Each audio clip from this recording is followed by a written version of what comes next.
Bom que o senhor quer falar, você não está confiando ainda, não é verdade? Por isso que ele te trouxe aqui de novo. E a palavra está lá no livro de Salmo, capítulo 20. É um texto bem conhecido. A gente vai ler do versículo 6 ao 9.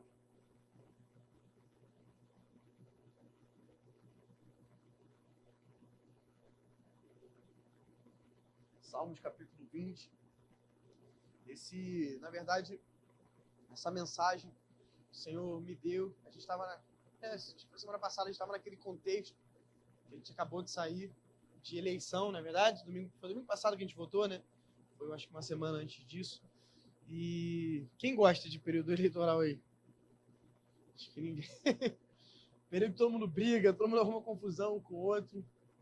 E, cara, eu vejo sempre nessa eleição, mas principalmente quando a gente vai mais para uma eleição, eu lembro da eleição para presidente, a gente vê que as pessoas ficam um pouco receosas, com medo, ansiosas, brigando. E a verdade é que, assim, vamos lá, eu não sei em quem você votou, não quero entrar em política aqui, tá? Deus me livre falar de política aqui, mas se você lembrar aí, por exemplo, quem você votou, seja de um lado, seja do outro, e se independente se fulano que você votou ganhou ou perdeu, a verdade é que, claro, se a gente analisar dados, estatísticas, pode ser que tenham melhorado coisas, pode ser que tenha piorado coisas. No bruto, na vida real, no dia a dia, quando eu sair fora. A verdade é que não mudou muita coisa, não é verdade? É verdade ou não? De novo, se você olhar a estatística, tá outra coisa. Mas estou falando no bruto. Porque as pessoas botavam um terror, não é verdade? Tipo, olhavam, não, se fulano ganhar, dia 1º, vai ser tudo liberado, vai poder fazer isso, aquilo e tal. Não, se o outro fulano ganhar, dia 1º, é ditadura militar, é isso, aquilo. E a verdade é que a gente fica tanto medo disso, e a gente fica tão ansioso, a gente briga. Eu conheço gente que parou de falar com familiar por causa de política. Tem gente da minha família que parou de falar um com o outro por causa de política. Maluquice da vida. E se a gente parar para perceber, será que a gente não está botando a nossa confiança no lugar errado, muitas vezes? Como se a nossa confiança estivesse num político. Não que a gente não tem que votar, não que a gente não tem que estudar, não que a gente não tem que votar em quem mais represente a gente, mas será que a gente não bota confiança demais nessas coisas e confiança de menos em Deus, que é quem realmente merecia a nossa confiança? E tantas outras coisas do nosso dia a dia. Peguei política, porque foi o contexto que a gente viveu agora. Mas quantas vezes a gente não bota confiança num dinheiro, num cargo de emprego, num aumento salarial que você está esperando, que seu patrão está te prometendo não dar, em algo que você está esperando acontecer. Tem gente hoje em dia confiando em negócio de aposta, não é verdade? Saiu, também é um assunto bem atual hoje em dia, negócio de bet, tigrinho, aí, que é aposta esportiva, cassino online, não sei se você está por dentro também dessas coisas. Saiu até uma matéria que eu acho que pegou uma galera que estava usando o dinheiro do Bolsa Família. Vocês viram isso? Alguém viu isso? Dinheiro do Bolsa Família para fazer aposta. Cara, que loucura. Um programa que foi feito para ajudar a pessoa a ter básico, alimento, essas coisas dentro de casa. E o cara pegando aquele dinheiro e botando em aposta. E ele tá confiando. Aí eu brinquei no sábado, né? Eu falei, se ele estiver confiando no Fluminense para ganhar uma aposta, ele tá morto. Eu sou tricolor, infelizmente é a verdade de hoje. Tá morto, tá acabado. Mas o cara fica confiando que um jogador de futebol vai tomar um amarelo, que sei lá quem vai ser expulso, que vai fazer gol. O cara tá confiando que aquilo ali vai mudar a vida dele. E tem pai de família aí que ganha 1 salário mínimo, 2 salários mínimos. Eu vi um vídeo também, cara, que eu fiquei horrorizado. Era um ônibus. Horário de rush mesmo, de pico, sabe? Ônibus lotado, a galera em pé assim. Provavelmente aquelas pessoas estavam vindo de um trabalho pesado, de um dia de trabalho. Provavelmente aquelas pessoas não ganham muito, ganham o normal de um brasileiro, que hoje é difícil, não é verdade? É vida, você vê o salário médio do brasileiro, é uma vida difícil. O cara tá ali dentro do ônibus, voltando para casa, postando ali R$100, 150, R$200, gente. Onde o mundo vai parar? E a gente tá botando a nossa confiança em tantas coisas. Já não, que isso vai mudar minha vida, não. Agora vai, não. Fulano vai entrar para prefeito, vai mudar, não. Fulano vai virar presidente, vai mudar, não. Vou postar aqui. E a verdade é que a gente está confiando em tanta coisa e não está confiando em quem realmente merece a nossa confiança, que é o nosso Pai, que é Deus. Por isso, queria compartilhar essa palavra com você, falar um pouco sobre confiança, está no Salmos 20. Diz assim, agora sei que o Senhor salva o seu ungido. Ele lhe responderá do seu santo céu com a vitoriosa força da sua mão direita. Uns confiam em carros de guerra e outros em seus cavalos.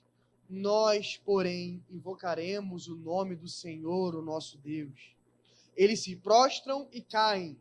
Nós, porém, nos levantamos e nos mantemos em pé. Ó Senhor, dá vitória ao Rei e responde-nos quando clamarmos. Quem pode dizer um amém por isso? Esse Salmo 20, eu li parte dele, mas se você ler o Salmo todo, você vai entender que esse Salmo precede uma guerra. O povo de Israel, como a Bíblia diz, a menina dos olhos de Deus, o povo escolhido por Deus, os judeus, o povo de Israel, a nação de Israel, representado aqui pelo seu rei Davi, estava prestes a ir para um campo de batalha, estava prestes a ir para a guerra. E ali, estudiosos, na verdade, historiadores, eles divergem sobre isso. Alguns afirmam que Davi escreveu uma oração que ele ouviu do seu povo. Outros historiadores afirmam que, na verdade, Davi escreveu essa oração para ensinar aquele povo a como orar. Mas se a gente ler um pouquinho antes, eles vão é uma oração, eles vão falar: ó Senhor, escuta o clamor do seu servo, o rei. Ó Senhor, dá força ao rei para que a gente vença essa batalha. Então você vai ver que é uma oração que está precedendo aquela batalha. E aqui a gente está diante de um povo, a gente está lendo sobre um povo que tem um rei, e não um rei qualquer. O povo de Israel, naquele contexto aqui, eles estavam diante de um dos maiores reis da história, não só de Israel, mas da história da humanidade. Mas principalmente da história de Israel. Se você for para Israel, se você conversar com o judeu, se você se você estudar, você vai ver que Davi foi o maior rei daquela nação. Davi foi o rei mais importante daquela nação, de longe. Então eles estavam diante deles, não qualquer rei.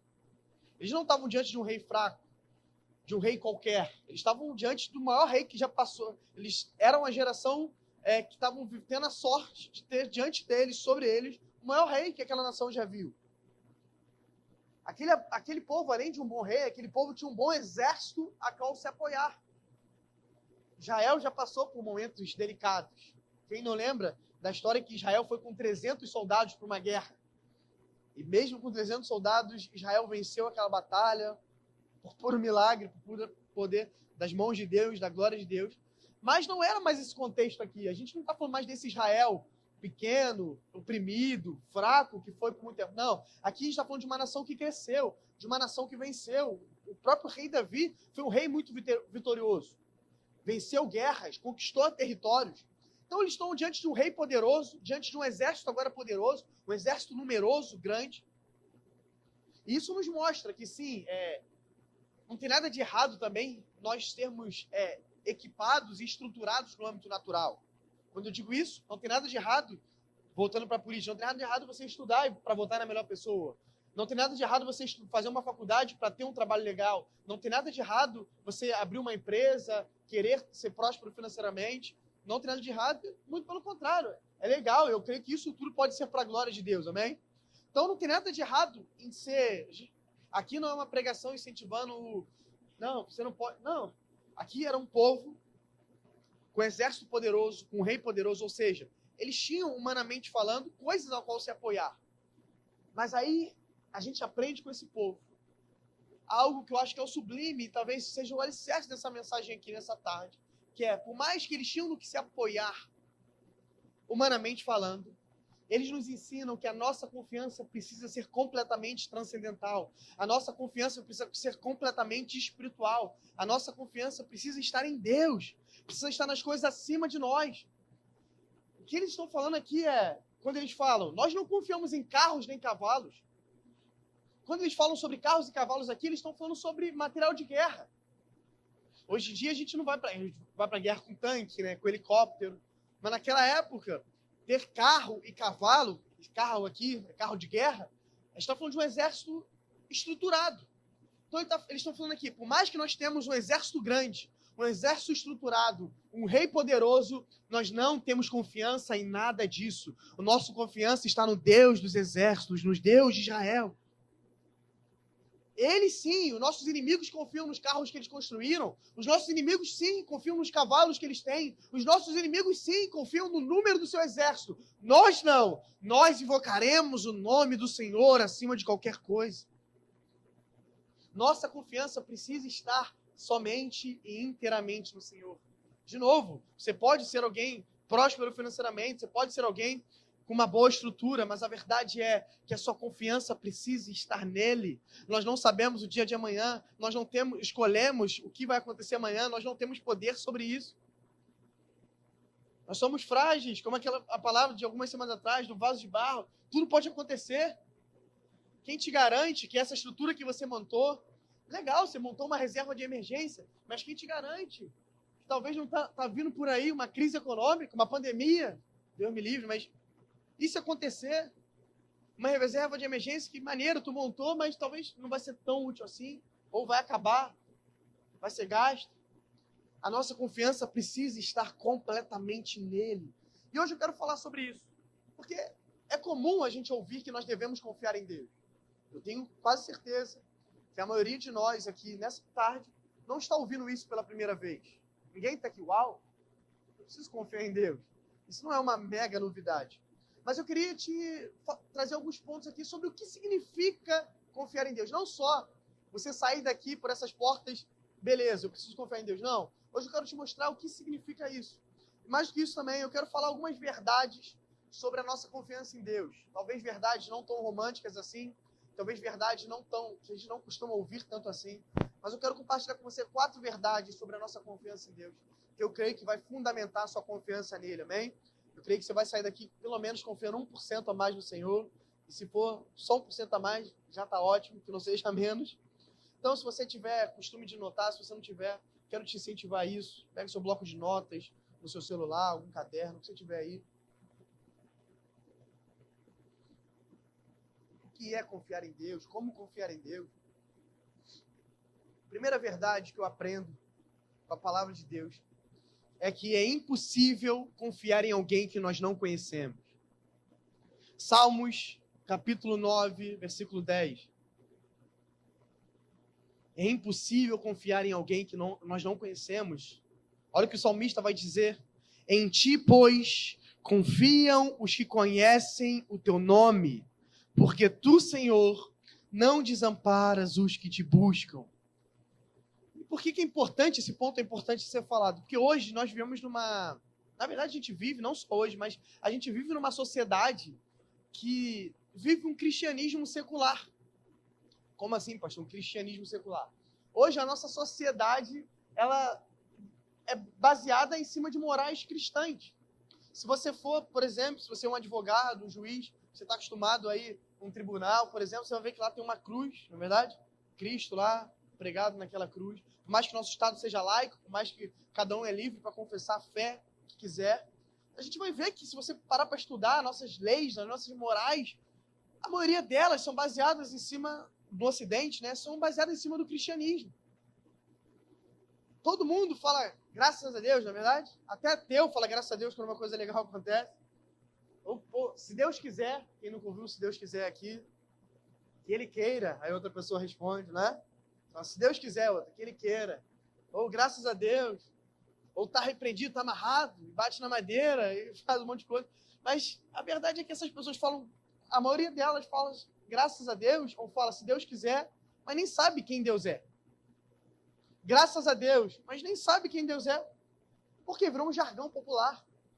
Hoje, se você perguntar para qualquer pessoa aí, se bem que hoje está crescendo, as pessoas falam mais sobre ser ateu, enfim, mas a gente viveu muito tempo, até quem é mais antigo um pouco, as pessoas, cara, não tem religião, eu falo, cara, eu sou católico, eu sou cristã, na verdade, mesmo sem praticar ali, mesmo sem praticar religião.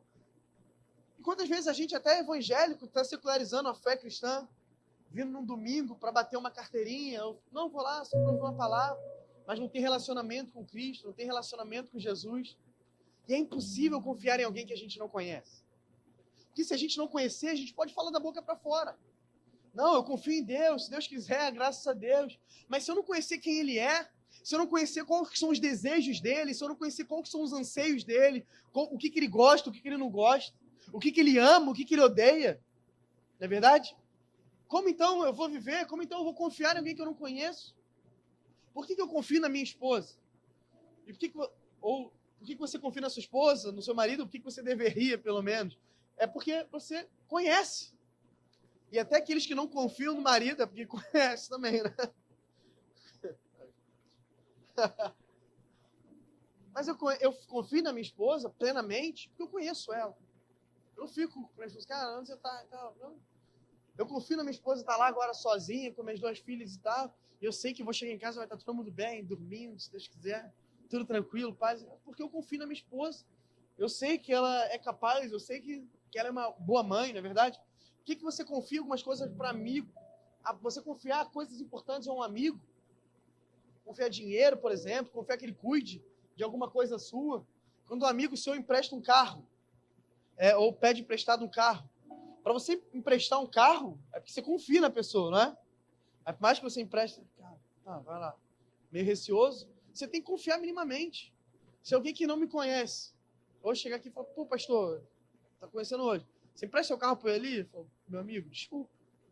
Não sei quem você é, não sei se você vai voltar com o meu carro, principalmente, não sei se você vai voltar com o meu carro inteiro.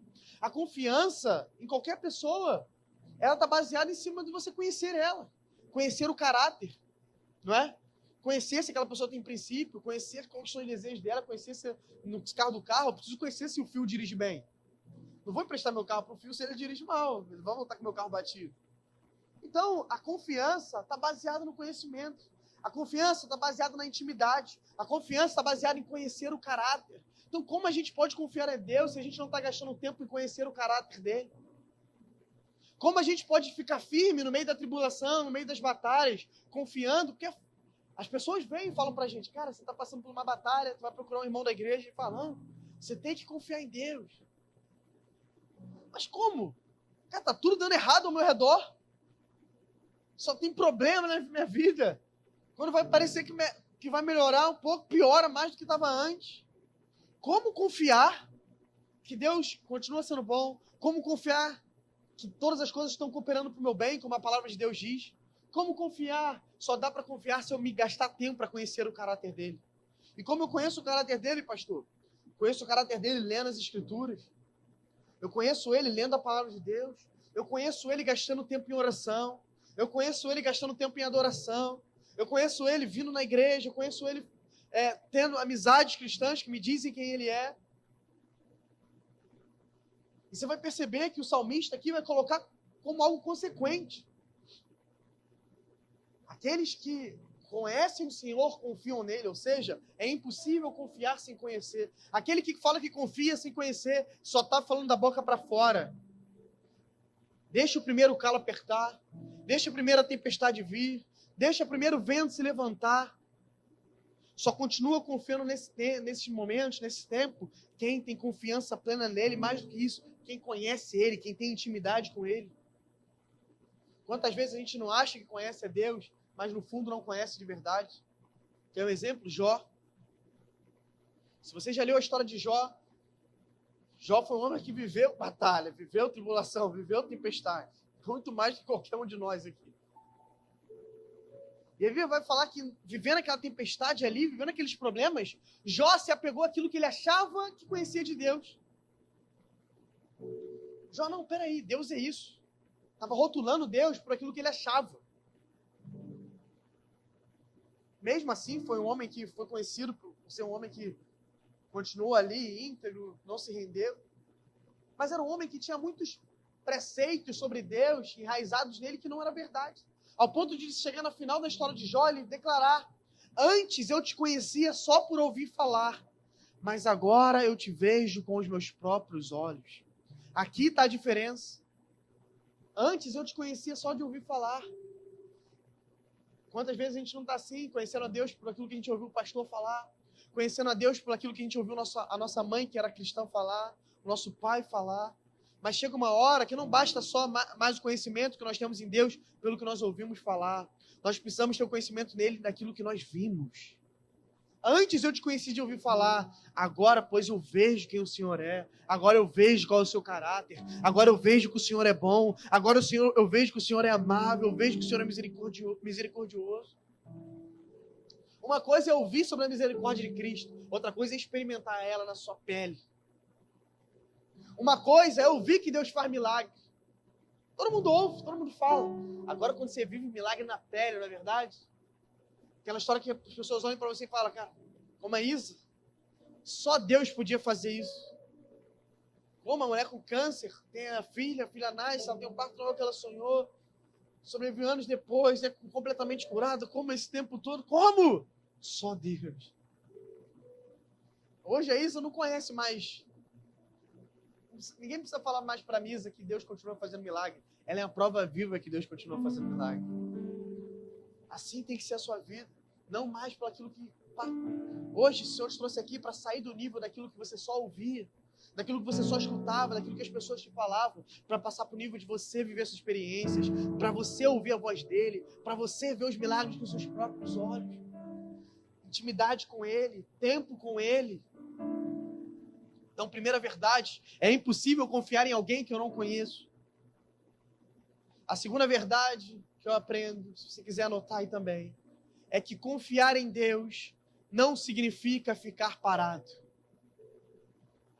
1 Timóteo, capítulo 4, versículo 10. Confiar em Deus significa conhecer, mas confiar em Deus também não significa ficar parado. Confiar em Deus continua significando que eu preciso fazer a minha parte também. Olha o que a palavra de Deus diz em 1 Timóteo, capítulo 4. Pois é para esse fim que trabalhamos e nos esforçamos, porque temos posto a nossa esperança no Deus vivo, Salvador de todos, especialmente dos que creem. Olha o que o apóstolo Paulo está falando para o Timóteo aqui. Pois é para esse fim que nós trabalhamos ou nos esforçamos. Porque nós confiamos e temos nossa esperança nele. Ou seja, o apóstolo Paulo aqui quebra com uma mentira de que viver por fé, viver de confiança, é viver uma vida esperando, parado, esperando Deus fazer por nós. Muito pelo contrário. É porque eu creio que eu trabalho. É porque eu creio que eu me esforço. Quantas vezes a gente acha, não, tem que viver por fé. O irmão está desempregado e fala, não, pastor, estou tendo fé. A fé dele é ficar deitado no sofá o dia todo. A confiança dele em Deus é ele ficar deitado no sofá o dia todo e esperar que Deus vai botar algum dinheiro na conta dele, ou que alguém vai bater na porta dele e falar, cara, eu estava precisando contratar alguém. O Senhor me mostrou uma rua, uma casa, um número. Você está rindo, mas tem gente que acredita assim. O apóstolo Paulo, não. Eu não confio e fico para não. Eu confio tanto. Eu tenho tanta fé, eu tenho tanta esperança nele que eu não paro de trabalhar, que eu não paro de me esforçar. Por quê? Que sentido isso faz? O que o apóstolo Paulo está falando porque as pessoas que estão lá fora trabalham, se esforçam por algo que elas nem sabem. Ou elas deixam de trabalhar, elas deixam de se esforçar. Por quê? Porque elas não veem resultado naquilo que elas estão fazendo. Por que a pessoa acorda, além de pagar as contas, por que a pessoa acorda cedo na segunda-feira, rala de segunda a sexta, de segunda a sábado às vezes? Por quê? Mas o apóstolo Paulo não vai falar que nós, que sabemos onde está a nossa esperança, que sabemos que tem um Deus que vai nos recompensar por tudo que a gente tem feito, nós que temos um Deus que prometeu que nós não teremos falta de nada, nós que temos um Senhor que prometeu que nós não precisamos ter medo de nada. Nossa confiança está nele, por isso a gente não deixa de trabalhar, por isso a gente não deixa de se esforçar, porque a recompensa nele é garantida. E como eu sempre gosto de falar aqui, e a recompensa que é garantida nem sempre é uma recompensa dessa terra. Nem sempre é uma recompensa humana, nem sempre é uma recompensa terrena. Mas o apóstolo Paulo está dizendo aqui também, eu me esforço, eu me trabalho, porque por mais que eu não colhe agora, um dia eu chegarei na eternidade, morarei nas mansões celestiais, receberei o meu galardão. Porque a minha confiança, como o apóstolo Paulo vai falar, se a nossa confiança está somente nessa vida, nós somos os mais miseráveis dos homens. Mas a nossa confiança não está na segunda-feira, minha confiança não está no quinto dia último do próximo mês, amém? Minha confiança está nele, minha confiança está que eu vou viver eternamente com ele. É por isso que nós trabalhamos e nos esforçamos, porque nós confiamos nele. Ele nos recompensará por nossas obras, ele nos recompensará por tudo que nós temos feito. Quantas vezes a igreja, nós, pastores, Eu vi isso esses dias, um vídeo de um pastor que eu não concordo com quase nada que ele fala, mas ele falou algo que me chamou a atenção. Que ele falou, quantas vezes a gente não está assim como pastores, fazendo da igreja quase que um tigrinho gospel. A Beth gospel dizendo aqui, ó, vai que essa semana tu vai ter vitória.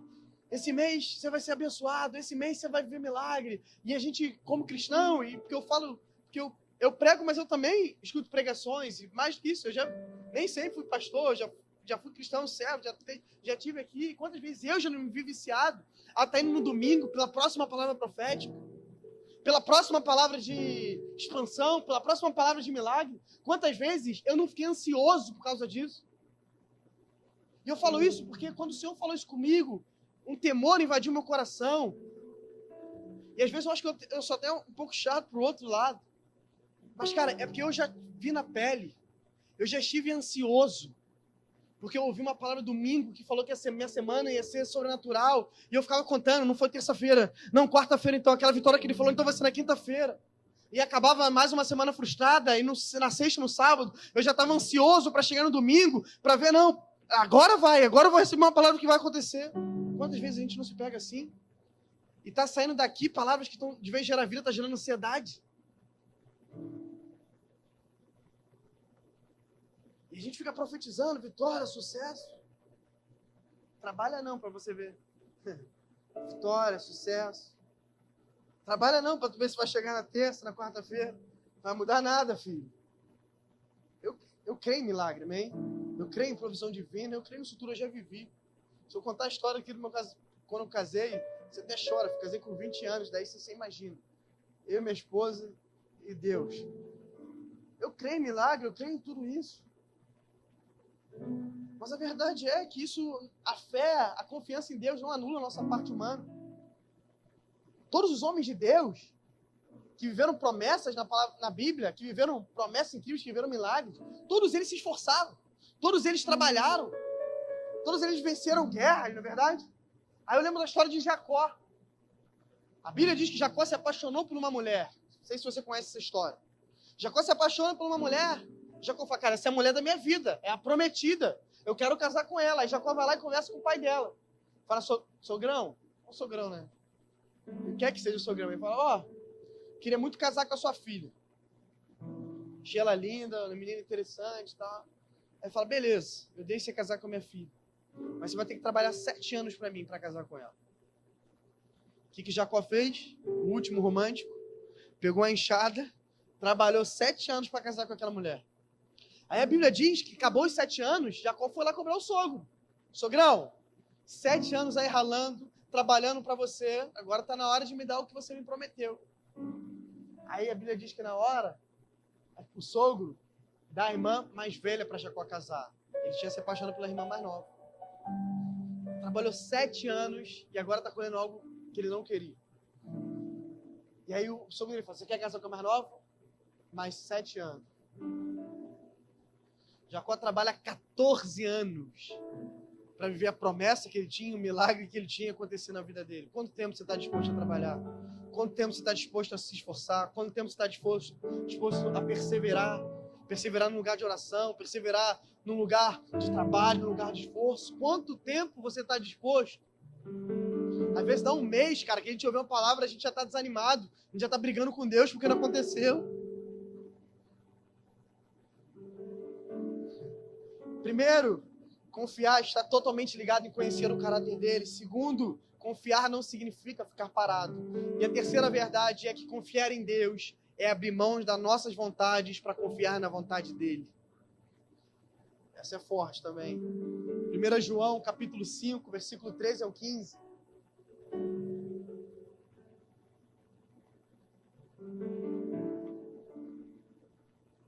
Estas coisas escrevi a vocês que creem no nome do Filho de Deus, para que saibam que têm a vida eterna. Olha só, e essa é a confiança que temos para com Ele. Que o quê?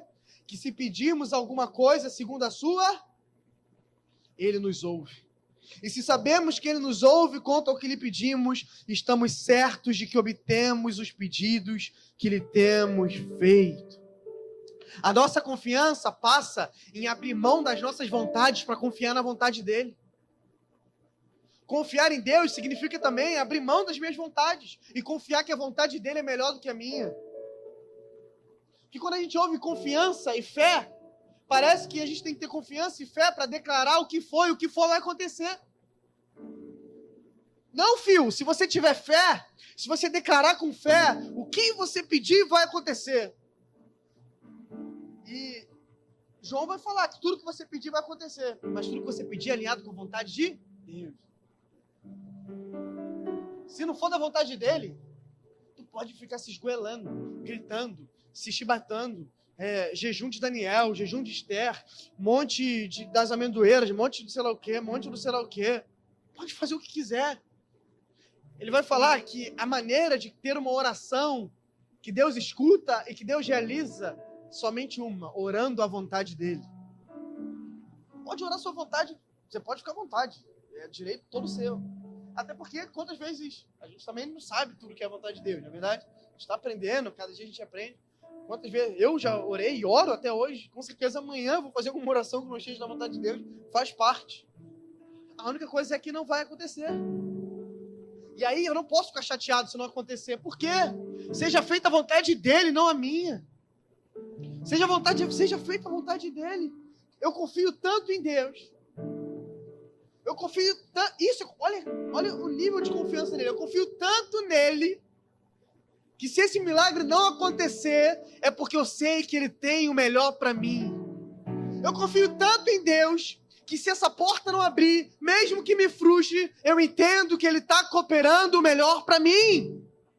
Isso é confiança. Confiar em Deus não é esperar que ele faça tudo, não. Confiar em Deus é confiar e esperar que ele faça aquilo que ele sonhou para mim. Mas quantas vezes isso é doloroso? Eu não estou falando isso aqui de uma forma romântica, não, tá? Estou falando aqui, pastor, uau, vou celebrar todas as portas fechadas. Vou celebrar todos os milagres não vividos. Não estou falando, não estou romantizando nada aqui para você. Vai doer muitas vezes, vai ser difícil muitas vezes. Sabe quem passou por isso? O próprio Jesus. Nosso próprio Messias, o Filho de Deus. A Bíblia vai dizer que antes de ir para a cruz, Jesus foi para o jardim do Getsêmani. Jesus chegou naquele jardim e Jesus começou a orar ali de madrugada. Jesus entrou num nível de transcendência tão forte ali e de angústia tão forte que a Bíblia diz que Jesus transpirou sangue. E Jesus sabia o que ia acontecer. Eu e você não sabemos o que vai acontecer amanhã. Jesus sabia que ele ia ser pregado no madeiro. Eu acho interessante, uma vez eu ouvi um pastor falar que, por mais que existem também divergências teológicas e históricas, se Jesus era um carpinteiro de fato, ou foi um fariseu, um sacerdote, por mais que existem essas divergências, Jesus tinha um pai que era carpinteiro. Tendo um pai carpinteiro, Jesus aprendeu a profissão da carpintaria. Jesus, talvez pela vida toda, ou talvez por parte da infância, Jesus trabalhou com madeira, trabalhou com prego. Jesus trabalhou colocando a mão naquilo que um dia ia matar ele, ia ferir ele. Pensa só, Jesus martelando um prego, fazendo alguma obra ali de carpintaria de madeira, com martelo, pregando aquele prego, sabendo que exatamente isso ia acontecer com ele um dia. Jesus agora está no jardim do Getsêmani. Jesus sabe o que vai acontecer amanhã. Jesus sabe que ele vai ser preso, sabe que ele vai ser açoitado. Pensa! Se eu e você, às vezes, a gente já está angustiando porque amanhã, segunda-feira, tem que acordar cedo para o trabalho. Pensa no cara tá sabendo que amanhã ele vai morrer, pendurado no madeiro, nu, cuspido, xingado. Jesus, ele entra nesse nível de angústia. E Jesus fala, Senhor, se possível, afasta de mim esse cálice. A gente está falando aqui de alguém que era 100% Deus, mas também era 100% homem. Homem que estava sofrendo, angustiado, nervoso. Jesus estaria naquele momento e fala, Senhor, se possível, eu sei que a gente combinou, eu sei que eu vim para isso. Ninguém me obrigou, eu quis vir. Mas se tiver como a gente abortar a missão, se tiver como a gente, se possível, Senhor, afasta de mim esse cálice. Essa oração que nós fazemos às vezes. E é normal diante da angústia. Mas Jesus termina com algo que precisa ser uma verdade para nós também. Senhor, por mais que isso é o que eu queira, por mais que isso seja mais agradável para mim, que não seja feita a minha vontade, mas a sua. E glória a Deus por isso, porque não foi feita a vontade de Jesus que nós estamos aqui hoje. Se o Pai atendesse aquela oração, não teria cruz, não teria aspersão do sangue dele, não teria salvação, eu e você não estaríamos aqui hoje. Graças a Deus que Jesus teve uma oração que não foi respondida, porque o Pai fez a vontade do Pai. Mas imagina só, se Deus atendesse todos os nossos desejos, todas as nossas vontades, aonde nós estaríamos? Aonde você estaria hoje, se o Senhor tivesse respondido aquela oração que você tanto fez? E hoje você olha para trás e fala, Senhor, muito obrigado porque você não me ouviu. Senhor, muito obrigado porque não foi feita a minha vontade, mas a sua, não é verdade? Às vezes a gente não entende na hora, mas um dia a conta chega, um dia, depois que passa, depois que o livramento passa, a gente entende, Senhor, muito obrigado.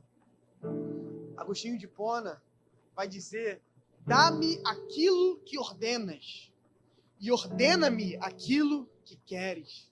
Ou seja, dê-me aquilo que você quer. E mais do que isso, me ordena também a fazer aquilo que você quer. Essa deve ser a nossa oração. Não, Senhor, faz a minha vontade. Senhor, faça a sua vontade na minha vida. E mais do que isso, me prepara para viver a sua vontade. Me molda para viver a sua vontade. Senhor, eu confio em Ti ao ponto de abrir mão da minha vontade, das minhas convicções, para viver as suas em minha vida. A quarta verdade é que confiar em Deus nos mantém de pé. Nesse texto que a gente leu, Salmo capítulo 20, versículo 8, os próprios israelitas ali fazendo a sua oração, eles vão falar, uns confiam em carros e outros em cavalos, mas nós confiamos no Deus de Israel. Aí eles vão falar, eles tropeçarão e cairão, mas nós nos levantaremos e ficaremos firmes, e graças a Deus por isso. O texto vai terminar com essa verdade, que aqueles que confiam em si mesmo, aqueles que confiam em dinheiro, aqueles que confiam no network, aqueles que confiam na sua inteligência, uma hora ou outra vão cair. Uma hora ou outra não vão aguentar, uma hora ou outra não vão suportar. Mas nós não. Nós não caímos como eles. Por quê? Porque nós já estamos caídos. Como assim, pastor? Como eu estou caído? Porque um cristão deve viver uma vida prostrado. Quando eu e você vivemos uma vida prostrada aos pés de Jesus, prostrado diante dele, isso é certeza que a gente não vai cair. Porque se eu já estou prostrado no chão, não tem mais lugar para cair, amém? Esse é o lugar mais alto que o cristão deve chegar. Esse é o lugar mais sublime que um cristão pode chegar, nos pés de Cristo, prostrado com a cara no chão, prostrado com a cara no pó. É impossível cair quando eu e você já estamos no chão. E ele vai terminar dizendo, que aqueles que confiam no Senhor, que estão prostrados no chão, se humilhando a Ele, confiando nele, se levantarão. Ele pega pelas nossas mãos e nos levanta. Mas melhor do que isso, ele vai falar, não se levanta de qualquer forma, mas se levanta para nunca mais cair. Aqueles que estão de pé, eles acham que estão de pé, mas vão cair. Você não, você já está caído, você já está prostrado. Eu mesmo te levanto, e não te levanto de qualquer forma. Eu te levanto, eu te fortaleço de uma maneira que você nunca mais vai cair. Glória a Deus por isso. Glória a Deus por isso, cara. Quando a nossa confiança está completamente nele, ele nos faz forte. Sabe, talvez você veio aqui nessa tarde, você foi convidado para estar nessa igreja. A gente começou esse texto fazendo uma oração de um povo para o seu rei. Era o povo de Israel orando pelo rei Davi. Mas sabe o que era interessante diante do coração desse povo? É que por mais que eles tinham um rei terreno, por mais que eles tinham um rei terreno poderoso, um rei terreno bom, diante de uma batalha, diante de uma iminente guerra, diante de um iminente desafio, eles não se prostravam diante daquele rei poderoso. Eles se prostraram diante do Rei dos Reis, Senhor dos Senhores, o Deus de Israel, o Deus de Davi. Porque Davi podia ser grande, Davi podia ser poderoso, mas acima dele tinha alguém muito mais poderoso, tinha alguém muito mais glorioso, tinha alguém que um reinado muito maior.